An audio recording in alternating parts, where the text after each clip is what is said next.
see this one? Oh yeah, just push on, just open. Sorry.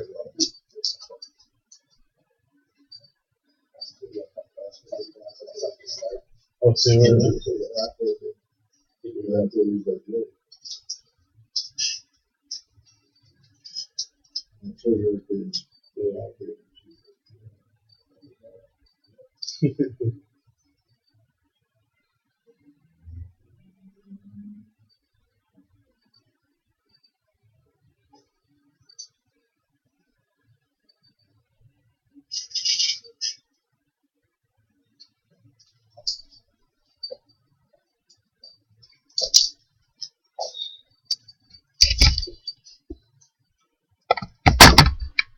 Islam. I'm gonna rise up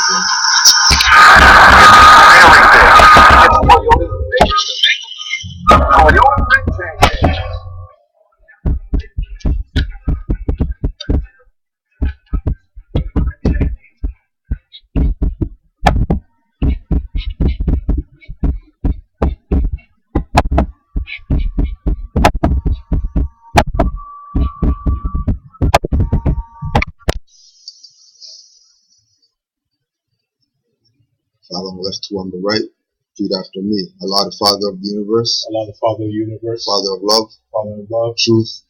Peace. Freedom. And justice. Allah is our protector. Allah is our protector. Our guide. And our salvation. By night. And by day. Through His holy prophet. Noble Drew Ali. Amen. Ameen. Ashe. Hotep. Islam. So we're going to start with a reading by a good brother, Al-Hajj Malik El-Shabazz, that Negro black colored people call Malcolm X. This is from Malcolm X, The Last Speeches, edited by Bruce Perry. First edition, 1989. Page 151. Excerpt from Cornhill Methodist Church, Rochester, New York, February 16, 1965. Not just an American problem, but a world problem. Page 151, excerpt.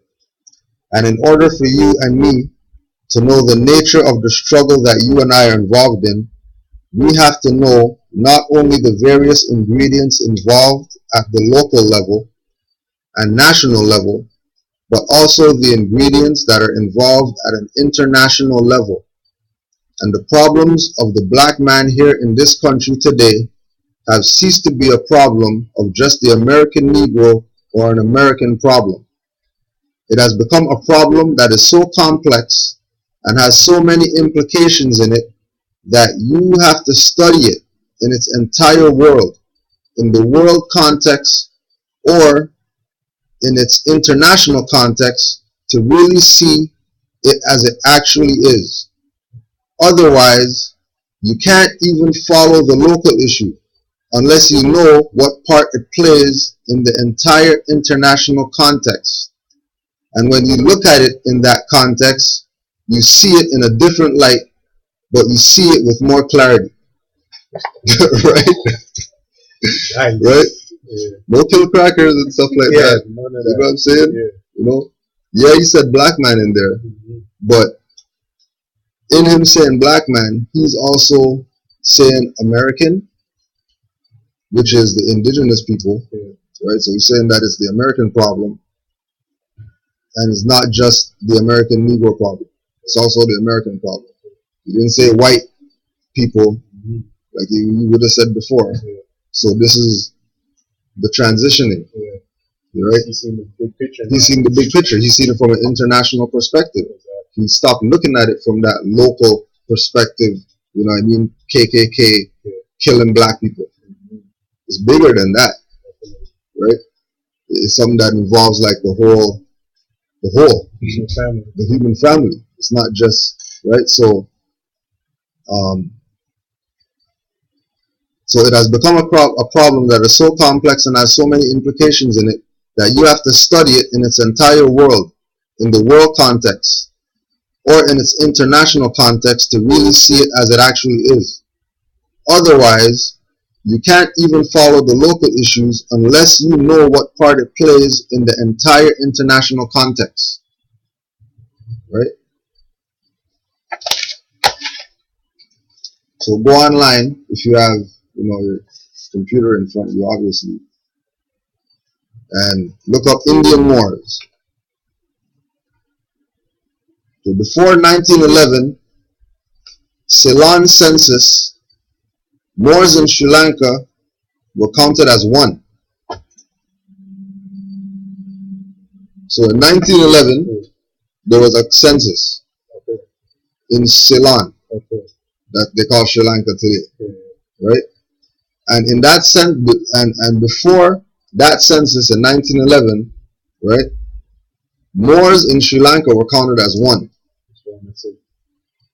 Like it was just Moors in this geographical location, right? When you break it down, you would find out what religion and what customs they follow and what. But generally, not here where we are, right? Over there, where Africa is, right? In India and these places, they know about Moors, which would have been that would have been ancient Kush. They know about Moors, right? So before 1911 Ceylon census, Moors in Sri Lanka were counted as one. So Moors were counted as one. So this is the international metaphysical lesson that they teach at the back of the dollar bill, with the two seals, and then it says one in the middle of the two seals, saying that this is a nation, the only nation in the world that has two national seals on it. No other nation in the world has two seals that represents the government, right? And then in between the two seals, it says one.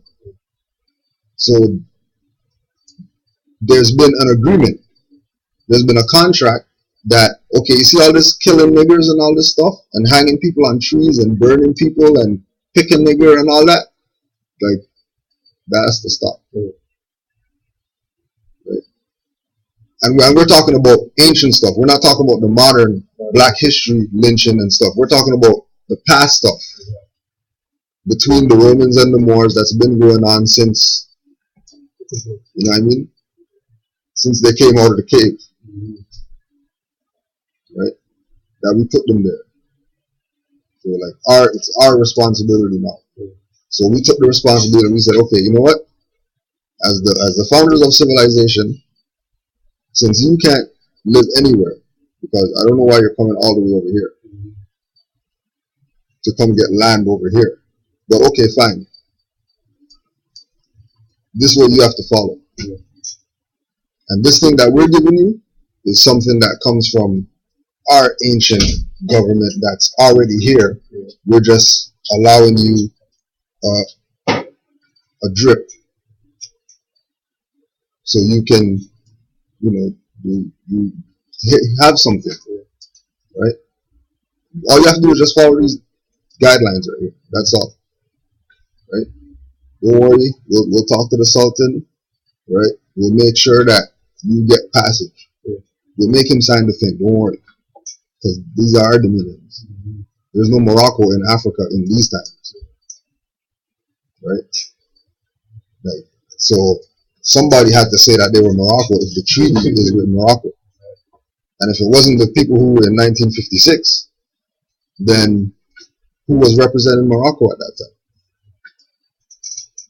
And then that's just what it is.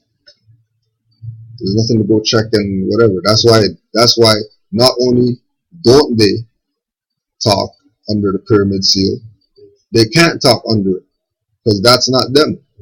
They're the eagle, they're the 6 stripes on the flag, they're the white that's inside of all the 55-point stars and all that. You know what I mean? Like, they have representation, but only if they go by these guidelines, right? So if in Sri Lanka, who you know, people are going to say, okay, well, there's Indians and then Sri Lankans and then whoever else, right? In their history, it's saying that all those people were grouped as one, and they were called Moors, right? Then what does the one mean with these two seals coming together? Not that Europeans have been allowed to be joined in to the human family from the the ones that really have the sovereign power to do that, right? Which is the heirs of the North Gate, you know. And if these if these Sri Lankan Moors, right,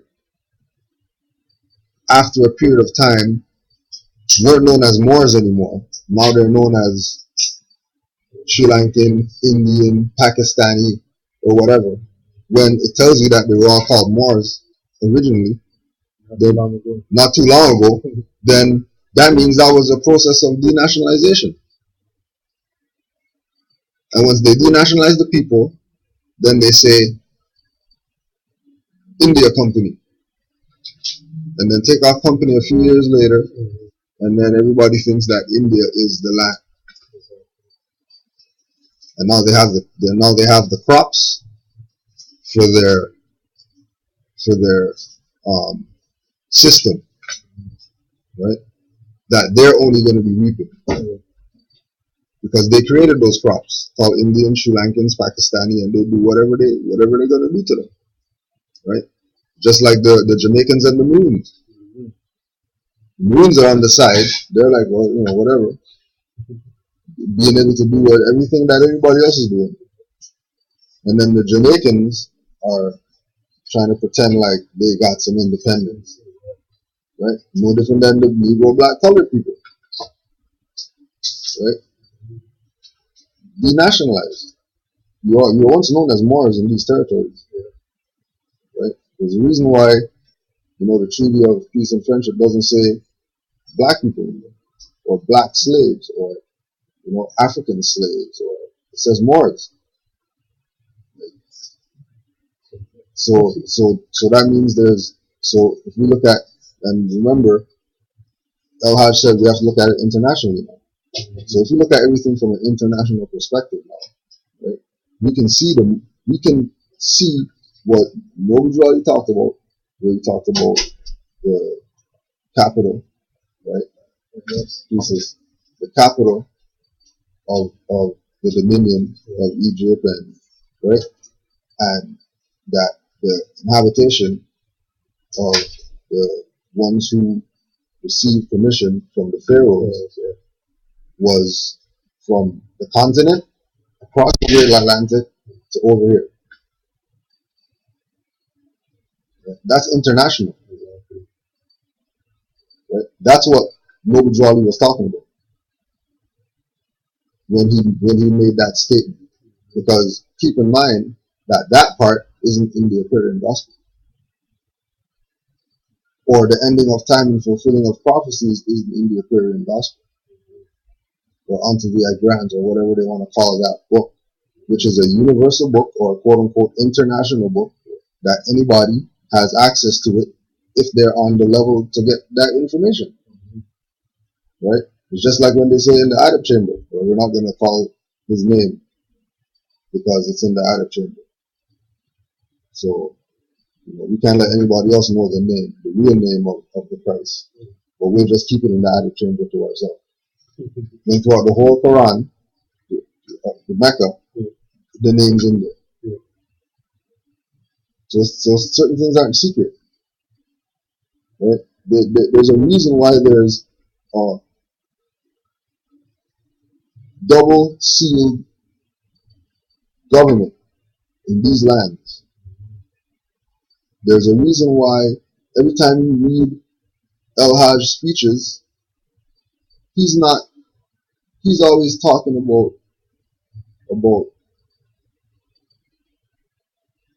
doing something about it. Like something has to be done by any means necessary, we have to do something, right? Some people said, we'll do the gun thing. Okay, that didn't work because we been there, done that. That didn't work. So we have to kill that one. Forget to go kill them because they did something wrong. Because we tried that, it didn't work, right? We tried to sue them for whatever it is that they say that we did to them, and that didn't work because plaintiff in error, right? And Marcus Garvey showed us that.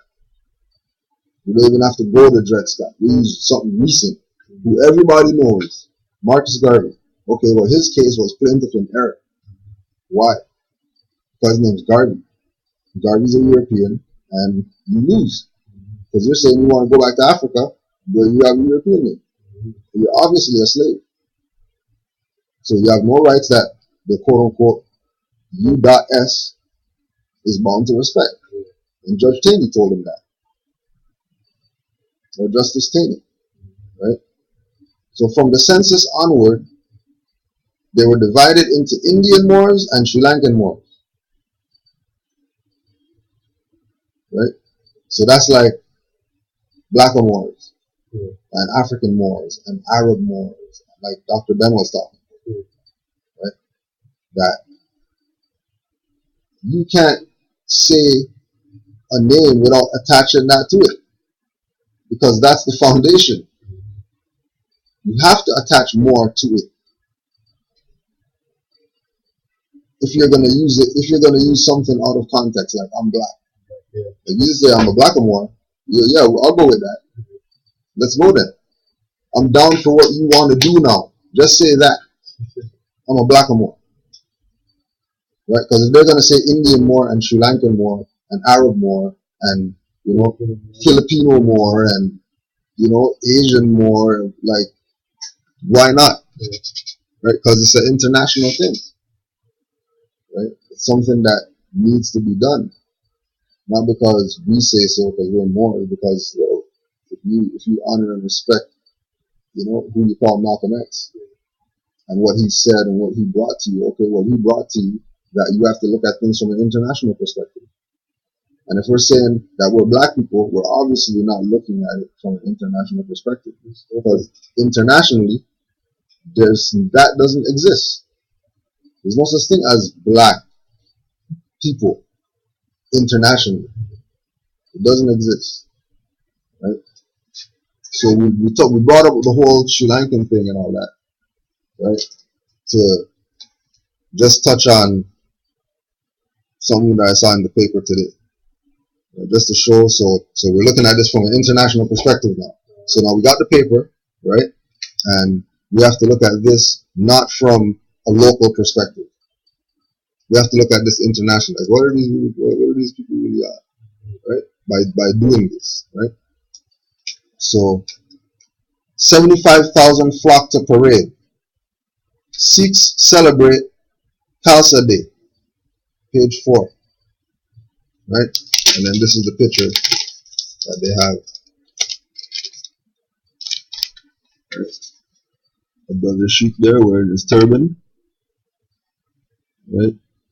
And he's, like one of the mans on the caravan or the floor. Right? Okay? So we're looking at this internationally. So these are, and then remember, these are Sri Lankan Moors. So they told us that, on that side of the globe, all the Moors are one. Right? All the Moors are one. So there's not any separation on that side of the planet. They know that there's no separation on that side of the planet. Right? Celebration of Sikh culture. Thousands watch Khalsa parade downtown. Brampton driving instructor Manny Kenneth brings his parents and family to Toronto every year to celebrate Khalsa Day. Kenneth was among the 75,000 Sikhs from across the GTA who marched through the streets of Toronto from the exhibition place to City Hall on Sunday to celebrate the 27th annual parade and celebration. The event keeps growing bigger every year, Kane said. I bring my kids here so they can absorb some of our culture. A Better Living Center at Exhibition Place was packed with hundreds of parade goers who took part in the events and activities including indulging in free food that was handed out. The event was held to celebrate the birth of Sikhism in 1699 and features traditional music, hymns, prayers, and food. Jasprit Air and his buddy Navjot Nagra, Navjot Nagra of Brampton were celebrating the birth of their religion with friends in the sunshine. People are happy and are in a good mood, Air said. Today we are celebrating our religion, our good fortune, and our family. Participants in the noisy and colorful parade, which was several blocks long, made their way along Lakeshore Boulevard West, York Street, and University Avenue before ending at Nathan Phillips Square for closing ceremonies. Traffic was congested on some roads. Federal Immigration Minister Jason Kennedy and NDP leader Thomas Mulcair were among the politicians who attended. NDP MP Jasbir Sandhu said he traveled from his Vancouver area riding Surrey North to attend the parade. Today the entire community is out to celebrate, Sandhu said. It is a great and very important day for Sikhs across the country. He said a similar Khalsa parade in his riding attracted about 180,000 people. One parade organizer said Sikhs traveled from across the province to attend the celebrations. All the buses coming from Brampton, Mississauga, and Malton are all full, the organizer said. It's free on the bus from any Sikh temple. The event has grown since 1986 with its inaugural year when 2,000 people turned out. Participants were asked to bring non-perishable food items for the annual food drive by Sikh Youth for Daily Bread Food Bank. Right? All right. So, from an international perspective, right? What is it that is what's really happening? They're being allowed, right, to exercise or to celebrate their culture, right? Like they're allowed to. This is not a culture that was given to them to celebrate. Like here, celebrate this. Here's something that you can celebrate. This is something that they brought from their home, right? Here, because they have somewhere that they came from, right? They're not saying that they're from somewhere that they're not, or calling themselves something that they're not. Everybody has a common idea in their head that, okay, this is our routine, right? This is our tradition. This is our culture. So we are this. This is not something that we have to go learn. Like I need to go find about my culture, and then you go read a book. Like it's you already have that in you, right? We now, we blame slavery why we don't have that, right?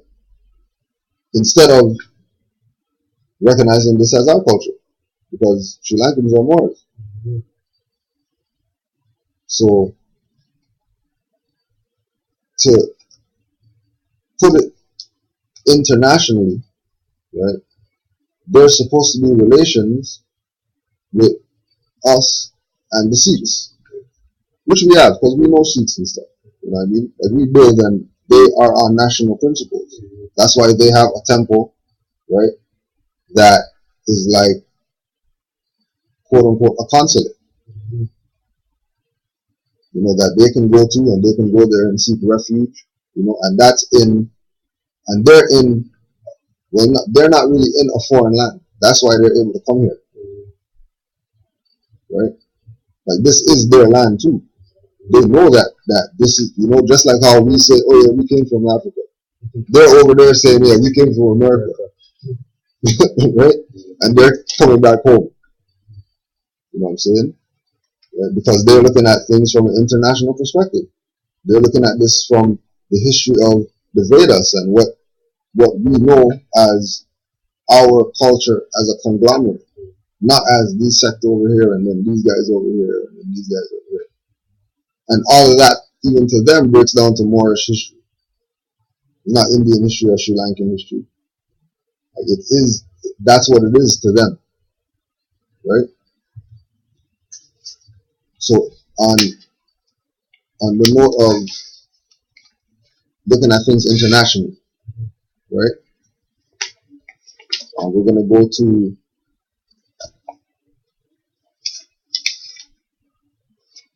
Circle 7, Holy Quran of the Moorish Science Temple of America, divinely prepared by noble prophet Drew Ali. Right, chapter 6. Life and works of Jesus in India among the Muslims. Right? The royal prince of India, Ravana in the south, was met at the Jewish feast. Ravana was a man of wealth and he was just, and with a band of Brahmin priests sought wisdom in the west. When Jesus stood among the Jewish priests and read and spoke, Ravana heard and was amazed. And when he asked who Jesus was, from whence he came, and what he was, Chief Hillel said, "We call this the day star from on high, for he has come to bring to men a light, the light of life, to lighten up the way of the men and redeem his people of Israel." Right? Mm-hmm. And Hillel told Ravana all about the child, about the prophecies concerning him, about the wonders of the night when he was born, but about the visit of the Magian priests, about the way in which he was protected from the wrath of evil men, about his flight to Egypt land, and how he then was served with his father as a carpenter in Nazareth. Ravana was entranced and asked to know the way to Nazareth, that he might go and honor such a one as Son of Allah. And with his gorgeous train he journeyed and came to Nazareth of Galilee. He found the object of his search engaged in building dwellings for the sons of men. And when he first saw Jesus, he was climbing up a 12-step ladder, and he carried in his hands a compass, square, and axe. Ravana said, "All hail, most favored Son of Heaven." And at the inn, Ravana made a feast for all the people of the town, and Jesus and his parents were the honored guests. For certain days, Ravana was a guest in Joseph's home on Mariam Way. He sought to learn the secret wisdom of the son, but it was all too great for him. And then he asked that he might be the patron of the child, might take him to the east, where he would learn the wisdom of the Brahms. And Jesus longed to go and he might learn, and after many days his parents gave consent. Then with proud heart Ravana with his train began the journey toward the rising sun. And after many days they crossed the sand, and reached the provinces of Orissa, and the place of the prince. The Brahmin priests were glad to welcome home the prince. With favor they received the Jewish boy. And Jesus was accepted as a pupil in the temple of Jagannath. And here he learned the Vedas and the Manic law. The Brahmic masters wondered at the clear conceptions of the child, and often were amazed when he explained to them the meaning of the law. Right? So it's a theme to go to the east to get knowledge. In the idea of knowing thyself, because everything is one, right? Everything is equal. Everything is relative. So you can't disregard things if you're looking at it internationally, because internationally you'll recognize automatically that, okay, well, there's all these sects in Rastafarian thing, okay, well, but all of them they're one. So why you guys separated for? Right? That's a problem. Why is right? But all this is happening because they strayed away from the meaning of the law. And the meaning of the law is universal. The meaning of the law isn't what's in a book written down, or what's in a constitution, or in some amendments. Right? There's a higher thing going on. Right? Now, when Noble Drew Ali was doing his work, his main message was nationhood. That was his message, nationhood. Right? So there's a reading from September 18th, 1928. And this is the voice of the prophet. If you have race pride and love your race, join the Moorish Science Temple of America and become a part of this divine movement. Then you will have the power to redeem your race because you will know who you are and your forefathers were. Because where there is unity, there is strength. Together we stand, divided we fall. Come, good people, because I, the prophet, sent to redeem this nation from mental slavery, which you have now, need every one of you to think that your condition can be better. This is a field open to strong men and women to uplift the nation and take your place in the affairs of men. If the Europeans and other nations are helping me, why not you? It is your problem. The Negro problem is being solved only as it can, and that is by the Moorish National Divine Movement. If you have a nation, you must have a free national name in order to be recognized by this nation as an American citizen. This is what was meant when it said, "Seek ye first the kingdom of heaven, and all these things will be added unto you." So he's saying, have race pride. If you have race pride, join the Moorish Science Temple, so you can proclaim your nationality and not be a race anymore. Because why don't you want to be a race? So Howard University professor Frank Snowden, right, classicist writer in ancient, black studies or whatever, right? This is what he said about the whole color game. The Egyptians, whose contacts with Nubia dated back to the Old Kingdom, did not designate Cushites by color.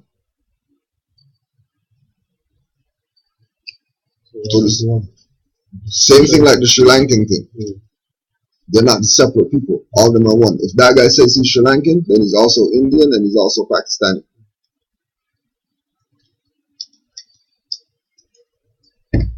Egyptians and Nubians had for centuries been accustomed to the gradations in skin color among the inhabitants of the Nile Valley. In ancient Rome and Greece, racial prejudice was not an issue. Most slaves in the Roman Empire were whites. Blacks were warriors, statesmen, and mercenaries. Right?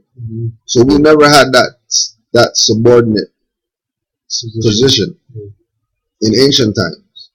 Right? Today we move toward that, freely. Right? We love to claim that position. The privilege accepting position. Right?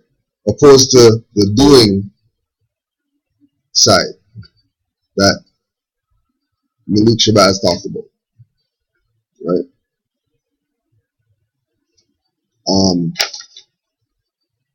Look up research the name Carlos, Carlous, Linnaeus, Linneas. So Carlos Linnaeus was the man who invented the whole race idea. Right? And how the races were classified was as European whites, which their scientific name is Europeanus. And the Europeanus are white, sanguine, muscular, hair long, eyes blue, gentle, acute, inventive, and they're governed by laws. This is how Linnaeus identified the quote-unquote European. We'll have to check it, right? But I think 18 something, right? The other one was Americanus, or the American Reds, right? Which would be the quote-unquote Indians, right? Reddish hair, black wide nostrils, and they're regulated by customs, right? Or they're governed by customs. Right? Asiaticus, and these are the Asian browns. Black hair, dark eyes, covered with loose garments, melancholy, and ruled by opinions, right? And then Africanus, or the African blacks. They're black, self-controlled, not easily excited to action, ruled by caprice, tendency to change one's mind without apparent motive, right? And then from there, it broke down into the whites and the reds and the, right? But Carlos Linnaeus was the one that kick-started that, right? So this is why in 1913, you have Nobu Ali putting out the literature, right? The 101 questionnaires, the Holy Quran of the Moorish Science Temple, and other literature, and articles in the newspaper and all that type of stuff, just to make the point, right? Okay. You know, from 1707 to 1778. Linnaeus? Okay, so 1707 to 1778. That was Linnaeus. Now, Nobu Ali is looked at by Negro, black, colored Africans, and those people, right, as like a nobody, just a guy that just came, wearing a stupid hat, right? Like that's who he is. Yeah, well, whatever, he learned from some Arab guys and some Hindu guys, and he doesn't qualify as a black leader, right? Okay, good, because he's not a black leader, right? He's a nation leader, right? So in the questionnaires, the question is asked, where was Nobu Ali born? Question 11. In the state of North Carolina, 1886. What is his nationality? Moorish American. What is your nationality? Moorish American. Why are we Moorish Americans? Because we are descendants of Moroccans and born in America. Right? So remember, this is before 1956. So what Moroccans is he talking about? If he says we are descendants of Moroccans, right? Now it goes further in question 30, because the way this was set up was that you have to put it together. It's not put together. It's just jumbled information in pieces, and you have to like dissect it and put it together, right? So, because in reading the Nobu Ali stuff, you're gonna read things and pass things because we're not thinking to put everything together. We're thinking that, okay, well, this is the Circle 7 Holy Quran, and this is like this, and then this is the 101 questionnaire, and then this is the Moorish literature, but all of it is one big book. All of it's one thing together, right? So when he's talking about what's our nationality, what's his nationality, why are we Moorish Americans, he gives you the answers to these little things that we don't really consider, right? Like we, as in, because Moors consider it, because active Moors study, but Moors who are just in the temple like church and Negro, black, colored people, when they see Moroccans, their mentality is North Africa, which is a fraud, and they're doing injustice to the man's work. because it says right now because okay, the pamphlets, right? The pamphlets are like this, right? So this is the pamphlet, right? If you read this like from the top down and then go to the next page from the top down, you're gonna miss the story. But if you read across like this, right, you're gonna get a better perspective of what is being said when you go to every page, right? So we have, so where was Noble Drew Ali born? In the state of North Carolina, 1886, right? Across from that is question 28, right? Why did Allah send Jesus, Yahshua, to this earth?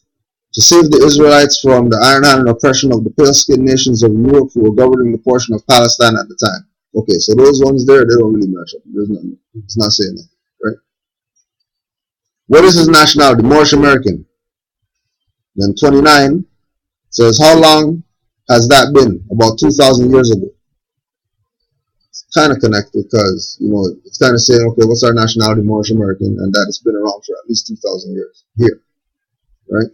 So that could kind of, you know, be related, right? What is your nationality? Moorish American. And then question 30 is, what's the nationality of Ruth? Ruth was a Moabitess. Okay, so that's a little bit more, those two together are way more connected than the ones before that, right?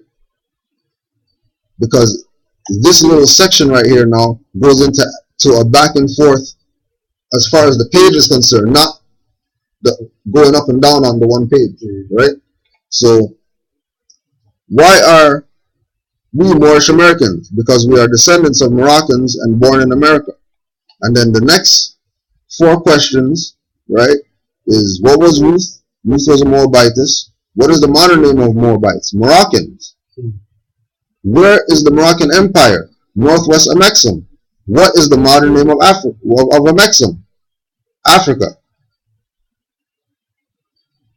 So this now opens up a whole different perspective of what he's saying, right? Because he's not just talking about some Moroccans from North Africa.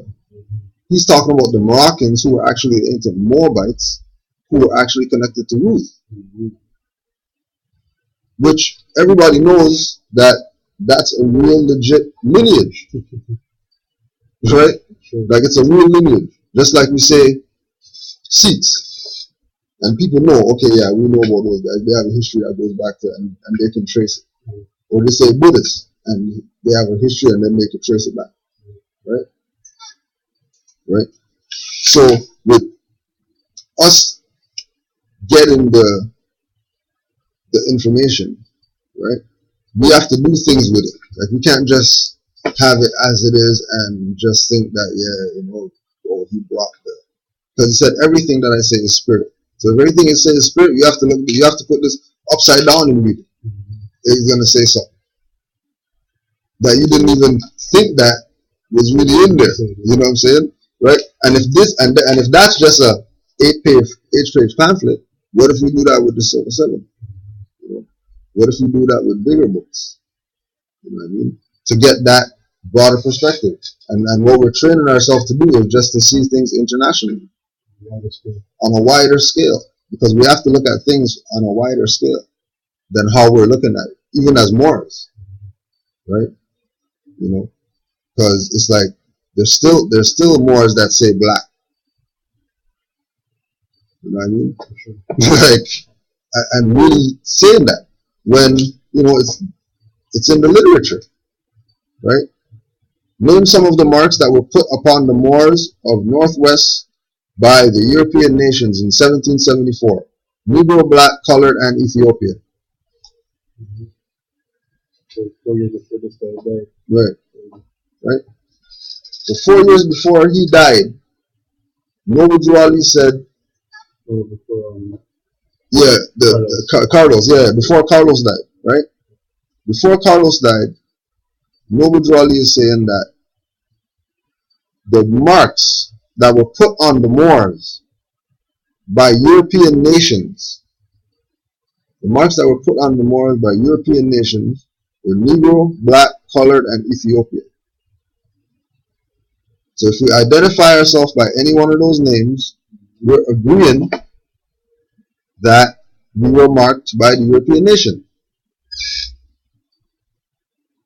And if you look at that internationally, that's not a position that you want to be in, saying that I'm going back to Africa. Because people over there are like, you don't want marked people over here. Marked people are slaves. Marked people are property. Right? Nobody don't want a marked gun, a marked car. Nobody wants, you know what I mean, like anything marked. They want to be able to make a claim on it for themselves. Right? That's what's going to happen.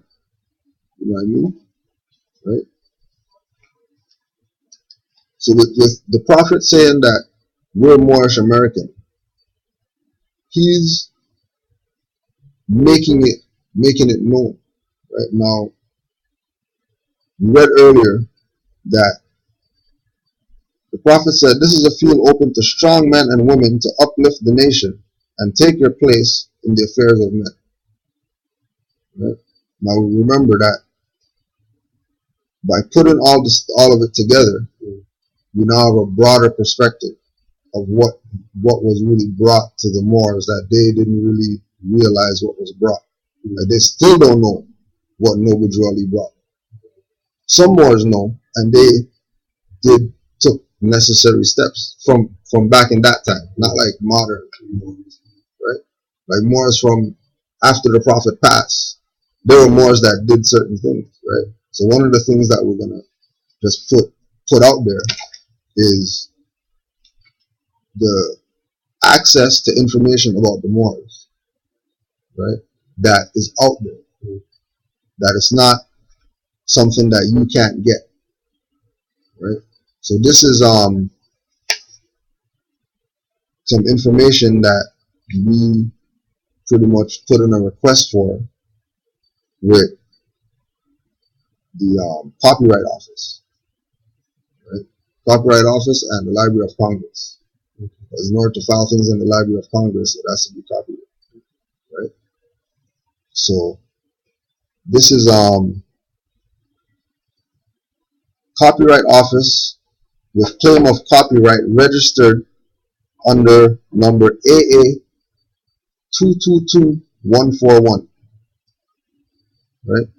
So you can write that down. AA 222141, and the signature on it is Maria A. Palante, Register of Copyrights and Associate Librarian for Copyright Services. Right? The seal and everything. Right? Pretty much just like an affidavit. Right? On the second page,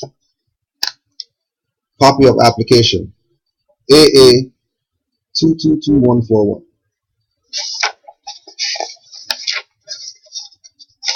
Application for registration of a claim to copyright in a book published in the United States of America. So from the start, they're not talking about the U.S. private corporation, right? United States of America, right? Instructions: fill in the application, etc., etc. Right? Copyright claimant or claimants. Full names and addresses: Charles Mosley Bay, 2633 East 51st Street, Cleveland, Ohio. Title of work: Clock of Destiny, Moorish Identification Card with the Zodiac Constitution. Name: Charles Mosley Bay.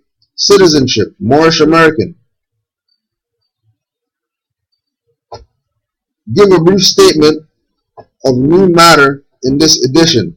Charles Mosley Bay. Clock of Destiny, Moorish American Nationality Card of Identification with Zodiac Constitution. And then it says the name again, and then this is dated September 10th, 1952, June 3rd, 1952, July 29th, 1952. So that was the process. It was finalized on July 29th, 1952. And then the last page is just an affidavit from the printer, the printing and publish company, that they actually printed and published the work, right? Okay, so the question is, okay, well, all right, so that's 1952, and you have the United States of America allowing a Moor whose citizenship is Moorish American, and they didn't deny it, and they didn't say, no, you can't call yourself that, we don't accept that. On the thing that says Moorish American on there, right? This is on the copy of the application, right? And then you can see right there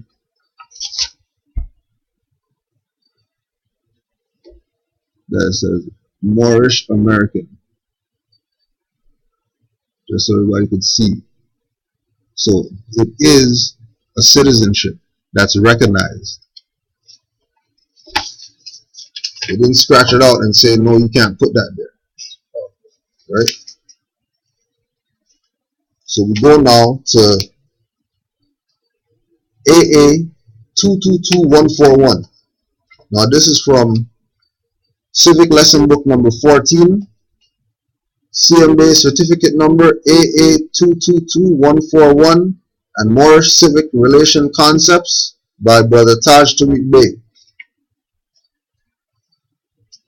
Certificate registration number AA 222141, September 8th, 1952. Moorish calendar 1372. Clock of Destiny. Moorish American, Al-Moroccan, nationality card of identification with Zodiac Constitution. This certificate, AA 222141, is the focus of this civic examination, for it is without doubt affirming the political and civic relationship, proper venue at law, between the Moors, the Franks, and other foreign Christian nations. United States Codes of Laws, Title 22, Chapter 2, Consular Courts. 1. Consul, a wazir, consul, or minister, representative of a nation who is appointed or assigned the duty of the overseer of the nation's relationship with other nations concerning the citizens, mercantile, economics, etc. The consul or consuls generally report to a higher wazir or minister who is called consul general.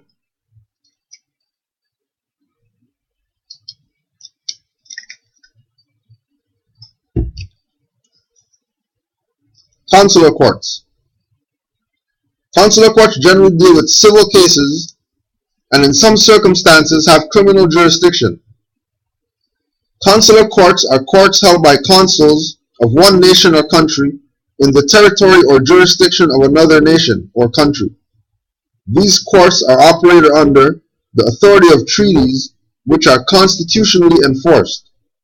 All parties must be lawfully identified with documented proof of nationality and citizenship, and documented proof of authority to enforce the sovereign law constitution of the people. Do not go beyond this paragraph if you do not understand it. This is your key. So we'll read it again.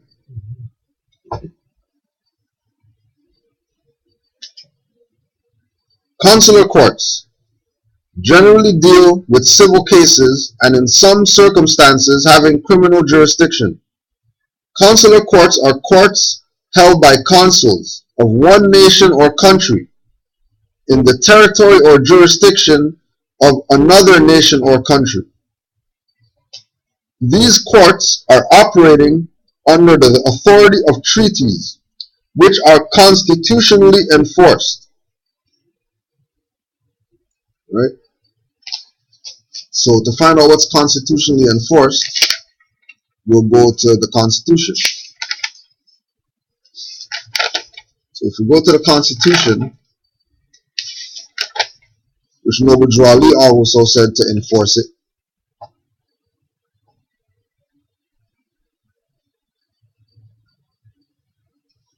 we go to Article 3.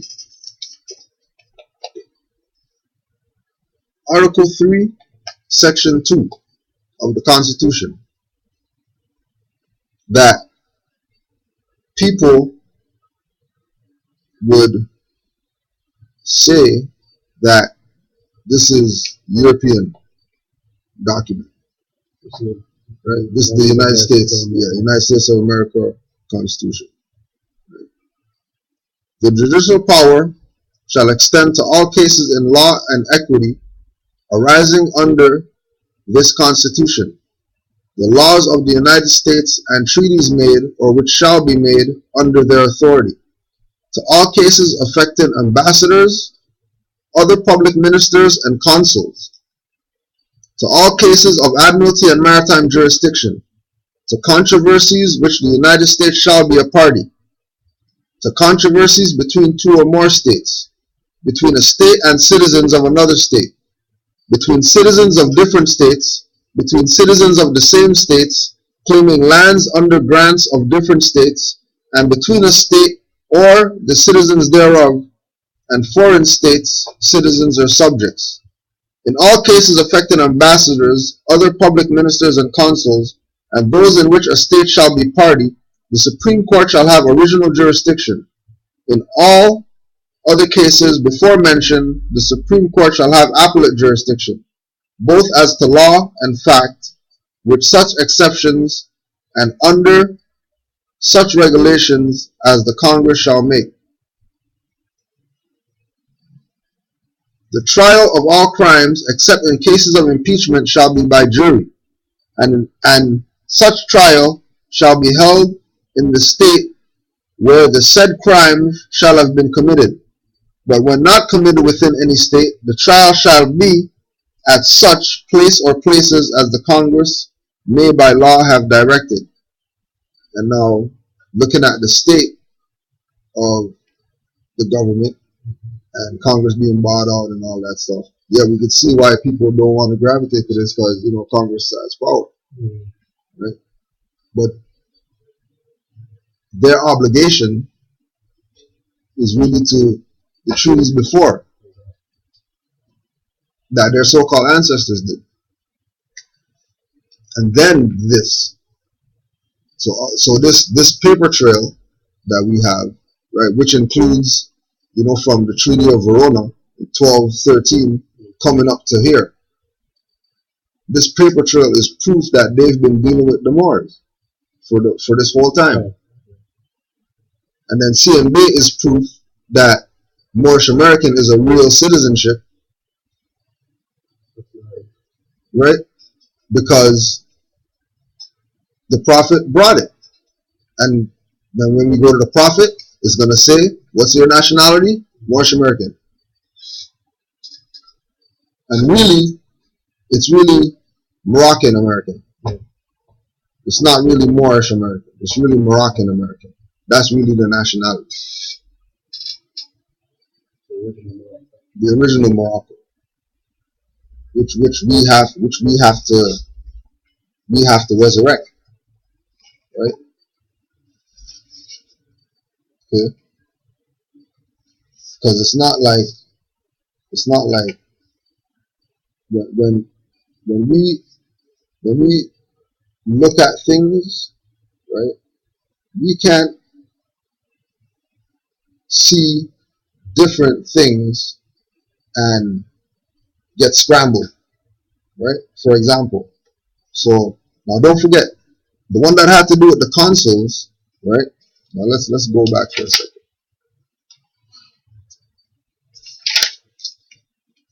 So there's 3 certificates, right, that are filed, and the copyright is 77869, so AA 77869, and that one is for the Clock of Destiny book, right? But when you go to 77869, and this is March 25th, 1948. So this is prior to the consul, right? Consul file. prior to the consul filing, right, his citizenship is U.S.A, right? And you think, like, why is he doing this, right? Because if this is 1948, and he's saying U.S.A, and then this one is 52, and it's saying Moorish American, there's a conflict there, right? So that's 77869. And then certificate number 209316 is Masonry, Astrology, and History and Geography, Clock of Destiny 2. And then we go to this one now. This one's 1952, April, finalized in March. This one says Moorish American U.S.A. Right? So one of them says U.S.A, one of them says Moorish American U.S.A. What day was that process? This one was application and affidavit received April 3rd, 1952. 2 copies received January 18th, 1952, March 12th, 1952. And March 12th, 1952 is the last day.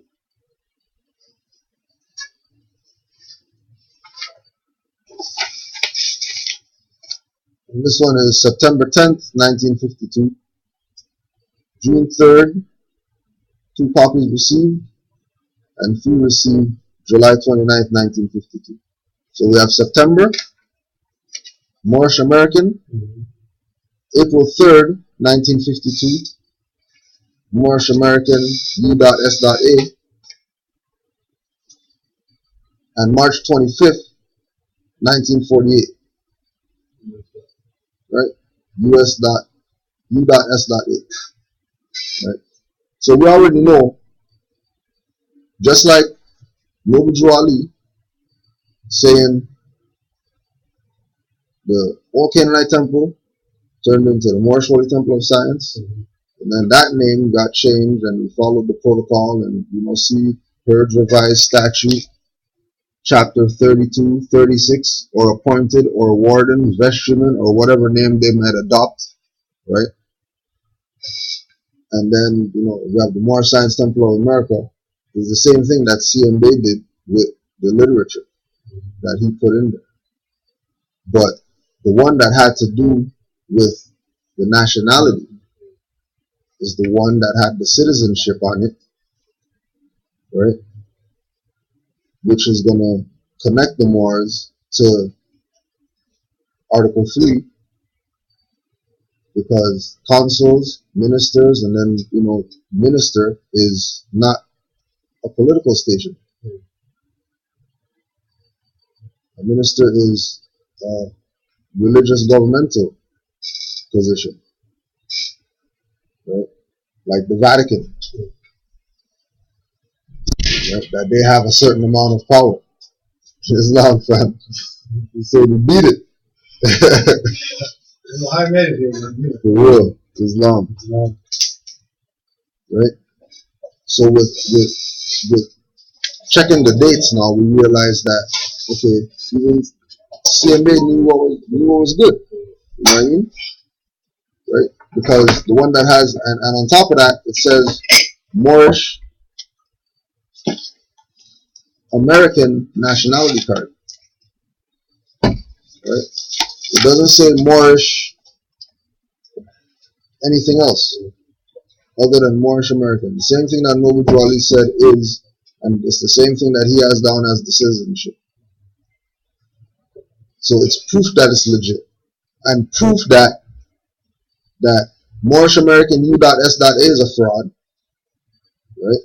Moorish American what? U.S.A, because we're going through the certificates by CMB that we showed yesterday, and just how they had different names under the citizenship.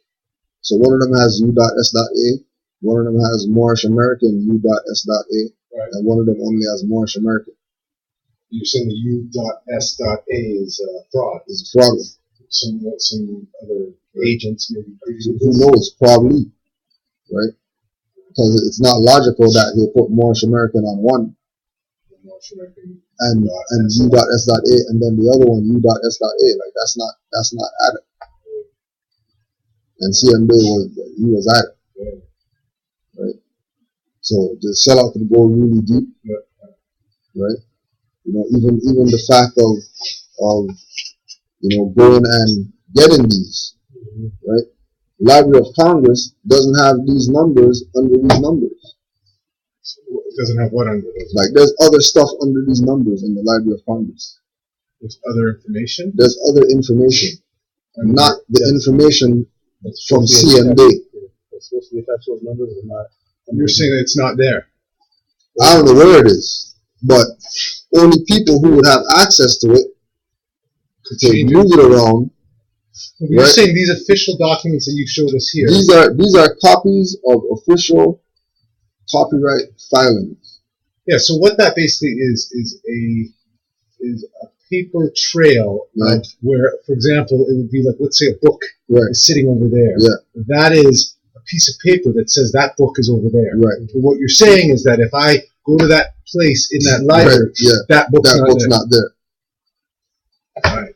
Of his stuff? Of CMB? Of CMB stuff. Okay. Wow. Right. So this is and I only know because I called. Mm-hmm.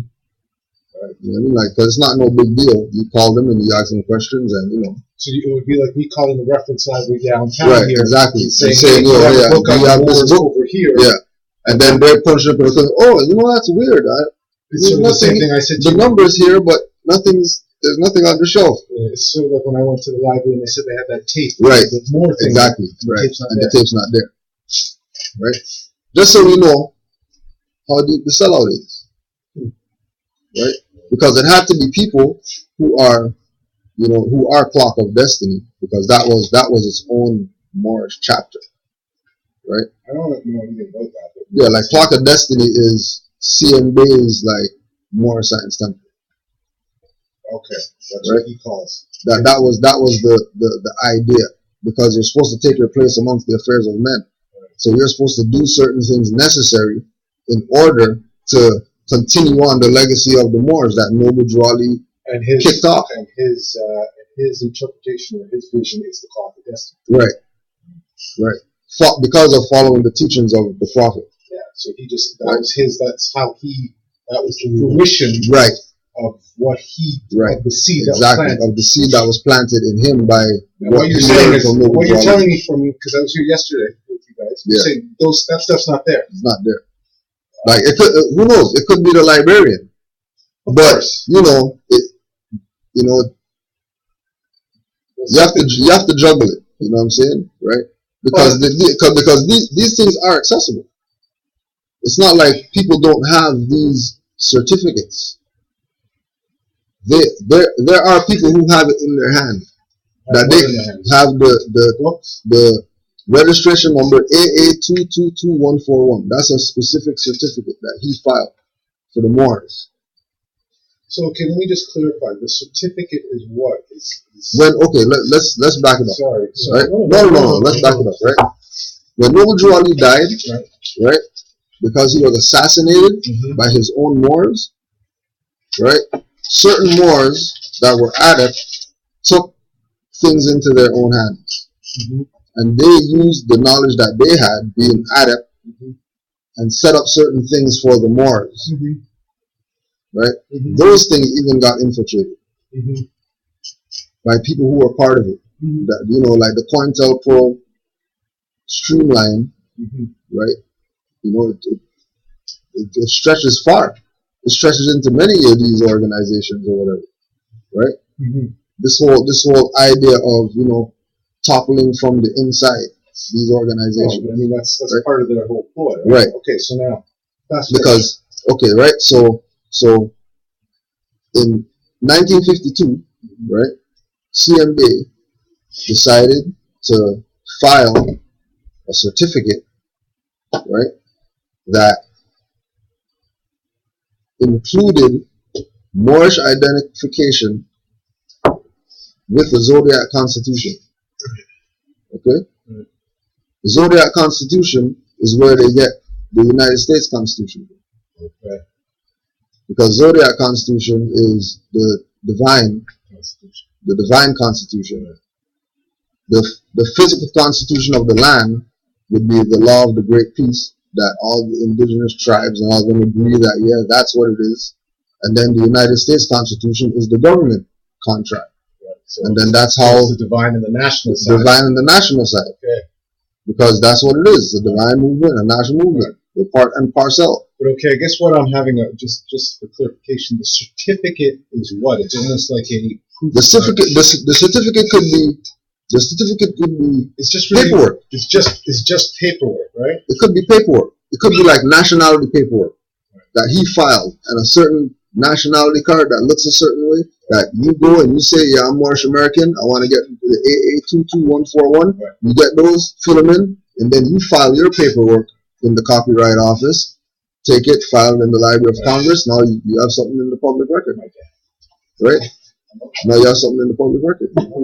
Proof by another Moorish American who was not assassinated, who knew what was good, put it down in the paper so everybody would know. Nobody can't argue and say, oh yeah, this guy's running a fraud, there's no such thing as Moorish American, whatever. Like, it's legit, it's on record. But when you go to record, it's not there. Like, something's up with that. Right? You don't know what's up with that. Like, I don't know. I was just checking. Like, I was just like, okay, well, I heard about this thing, let me just check this out, see, you know what I mean? And they straight said, yeah, I know about those. Right? It's, you know, it's just like if you go ask them for, you know, George Washington book, The Life of Conquerors, they're gonna say, oh yeah, you know, we have it there. You know. She was like, yeah, okay, hold on a second, you know, oh yeah, those aren't there. They're not under that number. They've been moved. It's been moved. Well, I mean, you don't know it, you know it, but it's not there. It's just been moved. Relocated.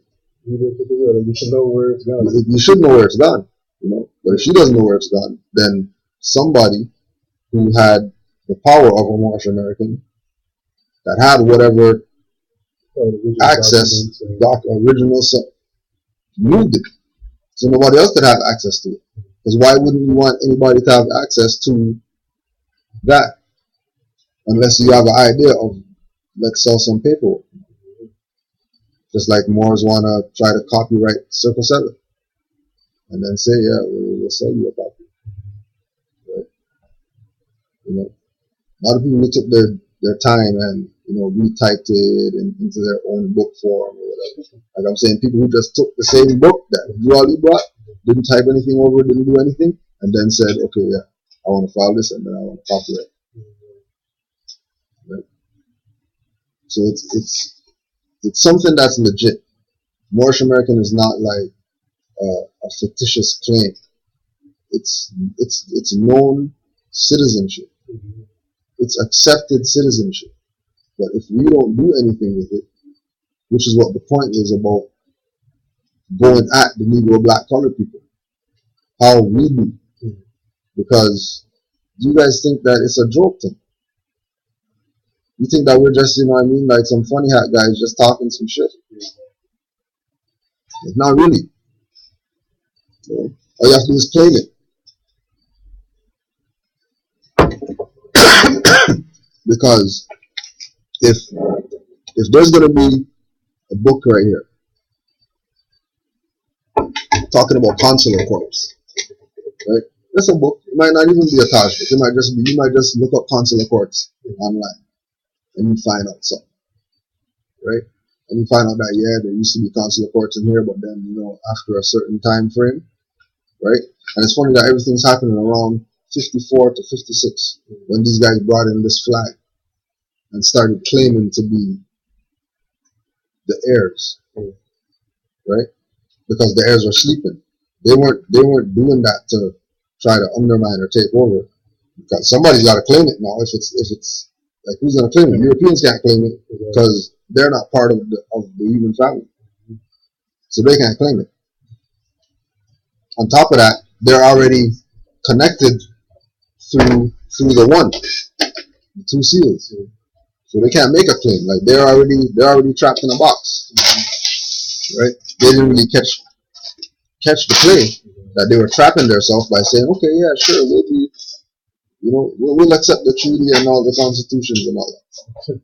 Right? Like they trapped themselves. Because now internationally, everybody knows now that that they're the fraud. And they don't want to do business with them. Who's it? The U.S. People don't want to do business with them? Yeah.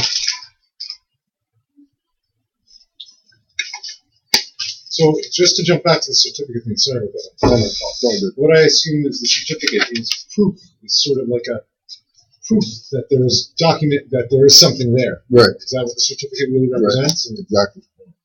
Right. Okay. And remember too that the proclaiming your nationality, right, is something that's done by the proclaimer. Mm-hmm. Proclaiming your nationality isn't like okay, how it goes is this is how it's supposed to run, right? You're supposed to have race pride and enjoy your race or whatever, and realize that what, man, like, this black thing is, and then you bump into this dude wearing a funny hat. He's like, yo, just come check the temple out. We have meetings on Fridays or whatever, right? Come check the temple out and make a decision from there. Then you go there, you hear the dialogue or whatever, and the calls made. Anybody want to come to the front and proclaim their nationality? Go see the secretary. Go to the secretary and proclaim your nationality. Then they'll write down the name that you proclaim on your nationality card. There you go. And come to your meetings. Here's Circle 7, and here's the process. You have to go through these motions. You know what I mean? Right? And business as usual after that. Right? What's happened is that when people are brought in, right? First of all, they're not given the right perspective that it's theirs. Right? From the door, the perspective should be that this is yours. We are not the Moorish Science Temple of America, or the Moorish Divine and National Movement, or ISIS, or Marrakesh Society, or any of these organizations that are giving you something that's ours that you didn't have, so now you have to purchase it. It's supposed to be common to the members that this is yours. Everything that we're teaching here is yours. All these books that we have is yours. It's not our stuff. We're just following what was laid down by the Prophet. Go uplift fallen humanity. That's the motto of the Moorish movement. Uplifting fallen humanity. But nobody's doing that. Right? Everybody wants to be contrary to that. And then want to complain about our conditions are so bad and when you abandon the Prophet. Like, what do you expect if you abandon the Prophet? We're not talking about you abandon some man that came with some idea. You know what I mean? Or you abandon, some God-given or God-sent Savior. If you abandon yourself, because even he said that it's yours. Right? But it's not presented in that perspective because everybody that's in this, right, that's passive is a knowing or unknowing agent. Because you're not supposed to be passive in this. You're supposed to be going and filing stuff in the Library of Congress and Copyright Office. That's what you're supposed to do. You're a Moorish American. Right? That's the prerequisite. Be active. right? Be active doesn't mean go out there and, like I thought be active is, just put some plates on and go be a Moor. Right? That's not be active, right?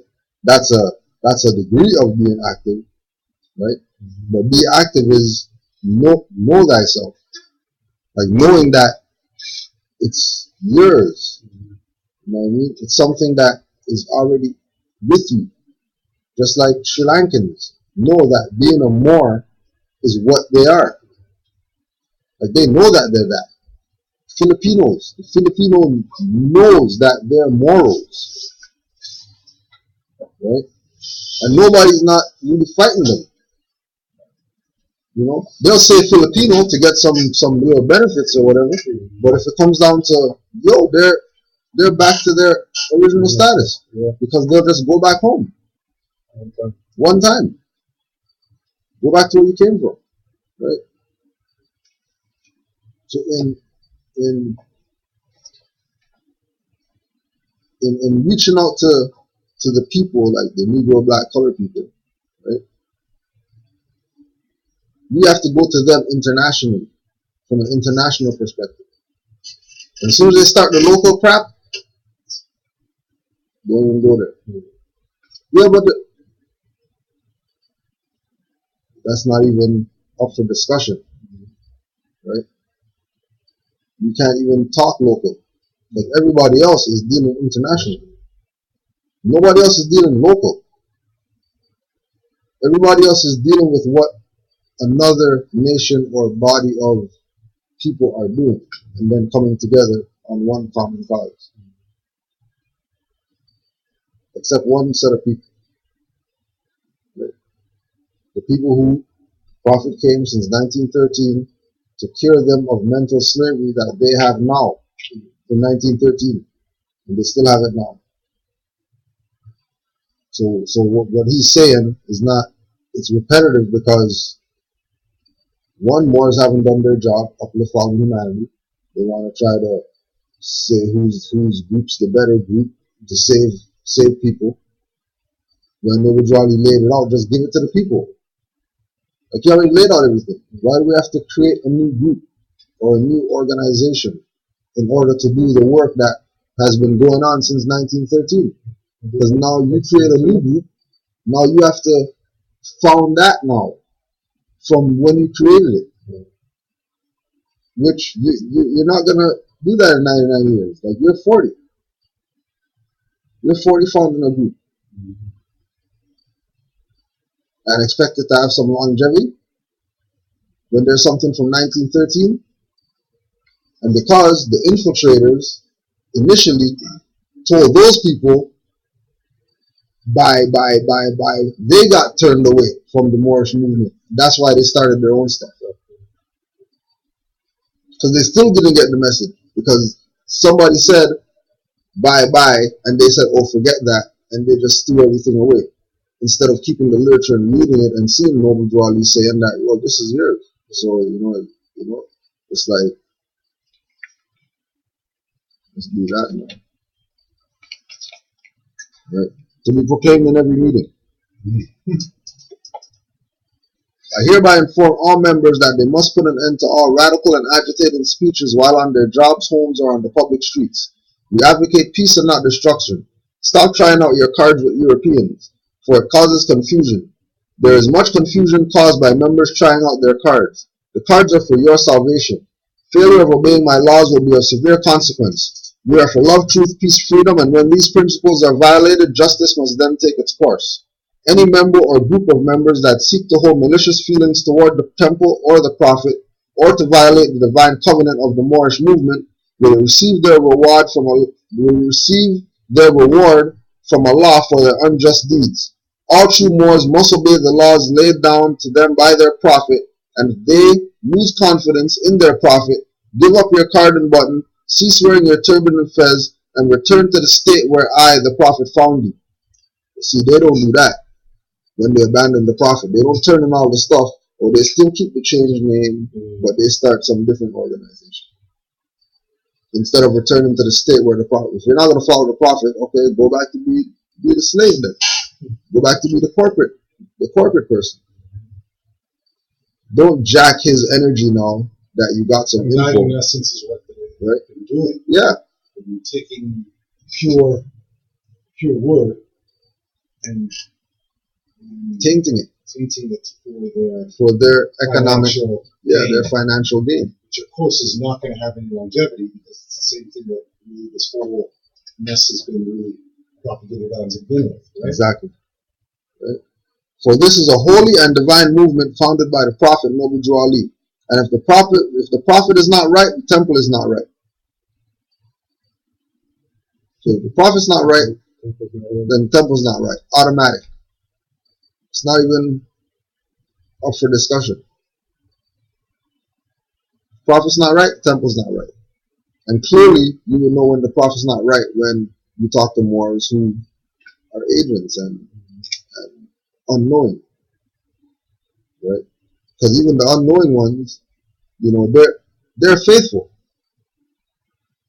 right? But they're faithful in a misconcept because they learn from some sellout. But in a sense, they're a bit of both. If they change their perspective and stop looking at the leader guy as the head, and I guess that's where right, and look at themselves as the head. But this is where I guess in the beginning of this I was a little bit aggravated with the fact that you were saying sort of do the studying, but this is where the studying comes into it. Yeah. But doing the studying, you will find the truth. You would find the truth. So that's where the people who are not doing the studying, following the false prophets, they are just as dangerous. Yeah. Because they are like the sheep following. Exactly. Okay. Just as dangerous. Because all you have to do is just pull their cord and they're gone.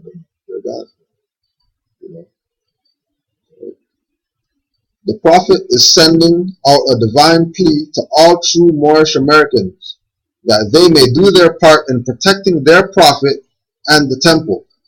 This is an everlasting movement founded by the prophet through the will of Allah to redeem his people from their sinful ways. Right? And we talked about sin, and sin meaning missing the mark. Right? So, redeem his people who are missing the mark. Right? They're going to mark themselves with all these names that they got from the European, right? But they won't accept the mark that's really there. Also, doesn't sin also mean ignorance? Right, yeah. Sin being ignorance. But then what's ignorance? Missing the mark. Right? You're not really... If you want to be free, but you want to be free as a black person. Right. No, you missed the mark. You can't be free as a black person. Sorry. Right. So the next letter, March 18th, 1929. When was the first one? January what? 15th, 1929. I am glad to know I have Islam. I am glad to know I have a few faithful Moors among you all, and I desire for them to know the truth and the divine truth. There is a host of jealousy about me and the movement by now by the same people of our side of the nation who claim it was only a joke and unreal. But now, since they have found out from the government officials and the nations of the earth that this is the only sole foundation that all Asiatics must depend upon for their earthly salvation as American citizens, they are working every scheme they can to disqualify me so they themselves may take charge of the situation. I have notified all these things to you long ago in the past. It is through the faithful Moors that attribute to the movement and uplifting funds. The ones that paid their divine respect to me and the movement will be remembered. That is why I am calling upon all faithful Moors to increase their faithfulness to me, your prophet, and your Moorish movement. Your divine Moorish movement. I need finance and I need it badly. Never before have I needed finance so badly as I do at present, so I can shove aside the discord that is facing the nation. It all comes through jealousy because of my fame and nobility. The nations of the world will not recognize the movement without I, the prophet, being head. It has been proven by my works which I have performed in the last few days. I got another thing that I realized there. The first one is January 15th. Yeah. Which is, and the next one is March 18. Yeah. That's 3 months and 3 days. Yeah. Which is 9. Yeah. If you, Right. Yeah. So it's interesting the time. Exactly. That works, right? Exactly. And he knew what he was doing. And he did that for those who are on that level to pick up on that and do with it what you will, because you found it. 1950, what was the date? What was the year? 1929. Right? So it's Noble Drew Ali, right? The prophet that spoke.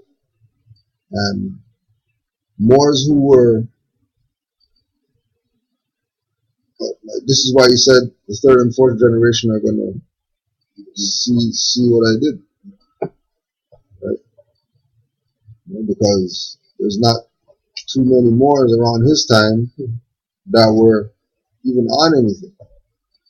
But there was a huge movement that he, wasn't there millions of millions, there was tens of thousands of Moors. Yeah. But then again, like what level are they coming in at? Right? Because not all of them were at it. But I mean, what his plan is to have us all be adepts? Is that what his goal? I mean, to me, in my opinion, because the adepts got taught by it. So if he's gonna teach you, like, who are you not to teach that to the person under you? Who are you to hold it and say, well, we're gonna keep this in the adep chamber because Yeah, no, I'm not saying we're keeping it. I just think about. You're completely right. I'm just thinking about somehow. Some of us sometimes maybe don't reach those positions, but I think that is what his intention was. Well, to get everybody there. To get everyone conscious. Yeah, to get everyone there. But that's only going to happen with the people under him, them doing their part. And doing it right. But if the people under him are not holding it. Exactly. So if the people under him are holding it, especially after he's gone, so it's not like he can come and defend something. Right? He's not going to come and, pull the coattails like he said he was going to do, because he's not here to do that. It's a duplication, so you're going to do unto others that is done to you. So if you got it in a certain way, all you know is that's how I got it. So that's how you're going to give it to the next person. Yeah, but I guess that's where I think Chief is saying that this thing went wrong. Yeah. Because people who are passing it on, passing it on. So then the next man can't pass it on, because that's how he got it. So he didn't get past anything. Yeah, exactly. So there's nothing to pass. Right. So that's what this whole thing got. And if he is passing something, he's passing what that guy who has it said to pass. Not the whole truth. Not the whole truth. Not the truth and the divine truth. Just the truth. Mm-hmm. And even that truth, you don't know to do that. Yeah. That's why we push. Like, don't believe nothing that we say. So, don't believe nothing we say. Anything. Don't believe nothing, don't believe anything, don't believe something that we say. Right? Just go check it. Make sure. Because you might have some wrong facts. You know what I mean? That you might find out, and then, okay, now we're working in unity. Right? It's just like there's Moors that we talk about this, that aren't here in our jurisdiction. And they're coming to us because they went to the temple that they're supposed to go to, where they're at, and no way that's what Noble Drew Ali brought. Mm-hmm. You're saying that there are other temples that are completely off. Yeah. Like off. And those young and unborn that Prophet said he came for are here now. And they're here and their eyes are wide open and they see and know what's going on, and they know automatically that, hold on a second, this is wrong. Something's wrong here. Very wrong here. Right? And they're looking for somewhere. And of all, like, it's like, we're in a position where it's fresh. You know what I mean? Like it's totally new, right? So the frequency of what we're presenting is going to be picked up by certain people that are on a certain vibration. You know what I mean? Like we had, Black Dot came here, Bobby Hemmett came here, like Bobby Hemmett here? Big hitters came here. Who are these guys? Just other lecturers, people in the lecture circuit, bringing people information from all the different schools of thought, right? Yeah. And that impacted people, right? Like that caused vibrations in this city to change in like the conscious community, right? Like us going on the radio, talking about Moors on the radio, right? Like there's people that ask us for those. Like I want a copy of that. That was the first time I ever heard about that. I never heard about that ever before, right? And we're only talking like 2-3 years ago. Like we're not even talking like we're, at it. Right? We're only at it because we came from every school of thought. And we just say, okay, well, they'll put everything together, and now I know everything. You know what I mean? Like, why not just put everything together? It's all relative anyways, but people don't want to drop the label. Especially the black part of the label, right? It's like with Nuwapians. Like, there's Nuwapians that'll say Malachi York and not put the L on it. Right? That could be done out of ignorance. There might not be, people trying to do something wrong. That could be just because the man who was supposed to pass it down didn't pass it. I think what man held it. They've set up enough of a foundation. This is new, like you said. Yeah. The people, I think, people in general, or at least the human psyche, seems to not have a problem. Or it seems to be that's going to take work. Yeah. But it shouldn't take work because they're gonna make up all type of stuff that the Moors are this and the Moors are because the Moors do this they're following the European and that hat comes from Turkey and whatever. But you're following a concept, race that was created by a European, and that's what you're basing your identity on. You're saying that I'm black, or I'm African something, or I'm whatever. Okay, all that is Carlos Linnaeus. Who's that? Oh, you missed that part. Carlos Linnaeus is the man who created the whole black, white, red, brown idea. Who is he? He's just a European. Right? Yeah, Swedish. He was Swedish. Yeah. So right? He's the guy who created that idea. Right. Okay. Right? He's European. So once you identify yourself as in that context as races, right? You're following a European paradigm. So how long ago was that? Well, you said in '74 is when the Europeans started giving us the name Negro black color Ethiopian. And he died in 1778. In 1774, that's when they started calling us. And that was when the Christian black codes were. 1724. 1720? No, I thought it was 1774. Christian black codes. I'm not sure. 17 something. No, because it would seem to make sense. It's right around the time. Right. Like that idea. Yeah, because for the races to be invented before he invented them doesn't sort of jive. Yeah, right. But anyway, so you're saying right around that time, whatever he invented these things, and this is what we've been following. This is what we've been following. So what is there some book or is there some what is it that he just came out with this, or it must be something? Yeah, just like they come out, instead of calling it,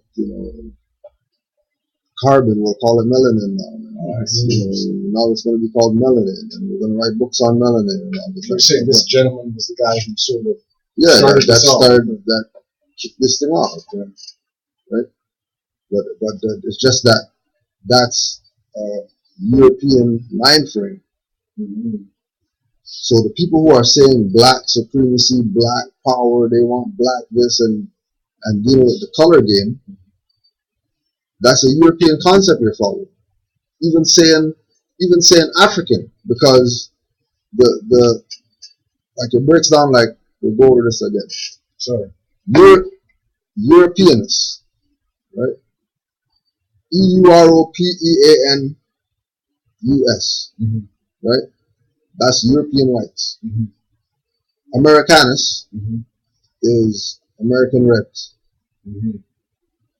Asiaticus is Asian browns. Mm-hmm. And Africanus is African blacks. Mm-hmm. And then they just took off, they just took off blacks, they took off Asian, they took off American, and they took off European. And then left it with the colors. Right. And then the colors is what we've been holding on to. And there's obviously, because we're talking about the symbioology behind all of this, is part of the sorcery, right? Right. There's nothing involved in this, right? Exactly. Because it is sorcery. Right? It is a spell. Yeah. Right? It is occult and witchcraft. Right? Like these are mantras.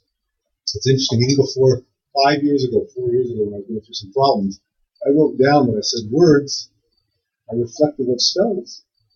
And I had this, I knew that somehow it was language that was where magic and this sort of sorcery came from.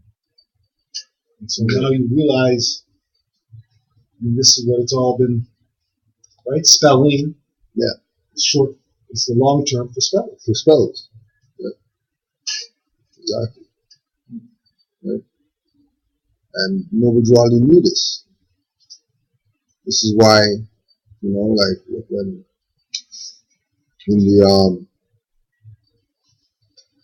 in the literature, in the Moorish literature, I brought you your nationality, your religion, and title to your vast estate.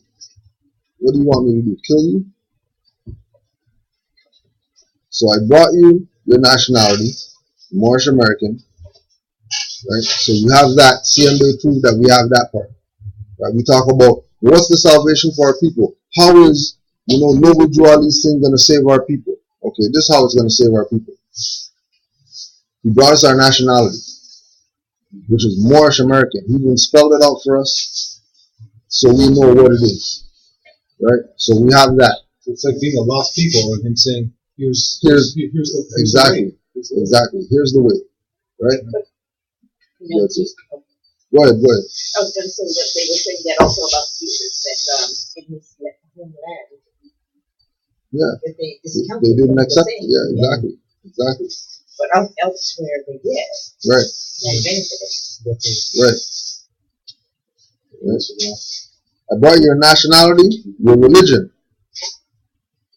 So not only do we have, so not only is what Noble Drew Ali brought, embassy or consul, nationality, which would be the national side, right? The divine side. Also brought the divine side, which is the religion, which is Islamism, which is I self-law master, master intuition. Which isn't what everyone thinks it is. Right. It's a science. Exactly. Right. But it's a science of government. Well, most people don't really understand what it is. I guess that could understand that to you as well. But this one has been demonized for control purposes. It has nothing to do with this one because there's re-educating some of them. Yeah, right. But it's for control purposes. Yeah. To demonize the Middle East. Muslims. You see, that's the. But that's for control. That's for manipulation and control. Right. You know, And oppression and everything else. and that thing that they're using for manipulation and control is not religion. It's dogma. No, It's no, no. dogma, Yeah. right? It's dogma that they use to control the people. Religion is sitting down and nobody's not even Absolutely. messing with religion Yeah, absolutely. because they have the whole thing Yes, twisted absolutely. around, What they've done is they've taken the words, which is the symbol, which is the spell. Yeah. and then they've put, it's like taking a vessel Yeah. and then filling it up with something else. Right. Rather than water, they're filling it up with poison. Yeah, and then you put a little drop of something in it and it turns clear, and everybody thinks, oh yeah, it's water. Yeah, And they're drinking poison. yeah, but it's my understanding that this one is that's from religion because it's in Asia. Yeah. So that is also to manipulate and control there. Well, you see the other thing too, like we can't think that everybody's on the perspective of what common people think religion is. Yes, Common people are probably dealing with it with more ancient Islam than the people that they're saying that they show the mosque and they show the right. Like the people in Indonesia aren't the mosque no. Muslims, Right. right? Yeah. They're the Muslims. Yeah. The Muslim, They're the Muslims. not Yeah. the Muslim. Yeah. Right. Oh. So they're not dealing with the religious sectarian, run around the cube idea of religion. Yeah. They're dealing with nature and family and governing yourself and taking care of your family. Interrupting, I think you were saying that Islamism is about governing. Yeah. But is it about governing oneself? Right. Well, if you can govern yourself, then. And if everyone can govern themselves, everybody can govern themselves. It's all about tapping into the self, right? Which is where God is. Exactly. Because you have two selves, higher self and lower self. But what every other religion, which is dogma, is always saying is that someone else is God. Right. And you've got to pay them. You've got to pay them. Follow them. And through them, you would see the enlightenment of the Christ in the heavens of earth. Because it's all fake, you ain't never getting anything. Exactly. It's almost blasphemous when you look at it. That's right. The divine aspect of things when it comes to government, rely on the government, it's blasphemous. But also the government and religion and the sort of religious bodies are walking hand in hand Yeah, in this, pretending that they separate. But it's the same, just like Republican and Democrat. It's the same. The relative. Right? So what they're really doing is they're giving you no choice. There's both choices. It's both choices. It's a game. They're saying go through the left one, you got this answer. Go through the right one, but they're all going to the same. Right. Well, it's all no. Exactly. There's nothing there. But that's the thing now. That's what you get for going there.